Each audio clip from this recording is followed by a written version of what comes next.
All right, so in my hand, I have got a sample of some dead bed bugs. These guys are suspended in alcohol. And beside me, I have Taz Stewart, resident bed bug expert. Can you tell me about what I'm seeing here? Because there's some full-grown ones, but there's other stuff floating around. Oh, for sure. What you're seeing there is a full line from egg, first instar, second instar, third instar, fourth, and fifth instar, and then the adult stage.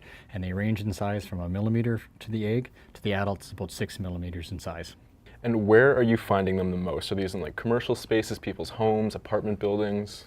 Totally depends, but the most places is multi-tenant units where you've got your neighbor may have bed bugs, not report it. They come migrate into your unit, or you've got somebody who says, hey, I've got a mental health issue, doesn't even realize there's bed bugs, and that causes a bigger problem. Unless they're reported early, it's far easier to treat them then, but if it's later in the cycle, when you got thousands of bed bugs, it takes a lot longer in order to get rid of them. Okay, and in weather like this, it's like -40, it's been crazy cold. Can you get rid of the bed bugs in your house by just tossing your stuff outside? Will that kill the bugs? I wish that would be true. You'll kill some of them, of course, don't get me wrong, but reality is bed bugs aren't dumb. They'll crawl into that nook and cranny. There'll be a little microclimate that is very, very suitable for them to survive. And when you bring them back in the house, it warms up. They go, hey, hey, here you are, and then they start feeding on you again.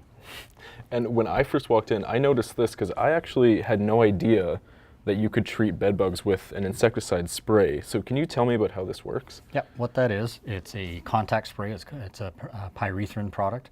It kills on contact. There is no residual. There are other products that do have a residual, but for us, if you are in a rental situation, contact your landlord and let them bring in the professionals to treat it. But if you are in your own home or something like that and you want to try and treat it yourself, chances are you're going to spread the problem, put them into areas and make it more difficult. So it's best, and again, I'm not trying to self-promote, but you don't want to self-treat, but you do have the ability to buy products that are domestic class that will allow you to kill them. All right, so and you say people maybe shouldn't be treating them themselves. If you do discover bed bugs in your home, is there anything you should do before calling a professional, or should you just step back and let them do their thing? Please, number one, do not throw away your sample.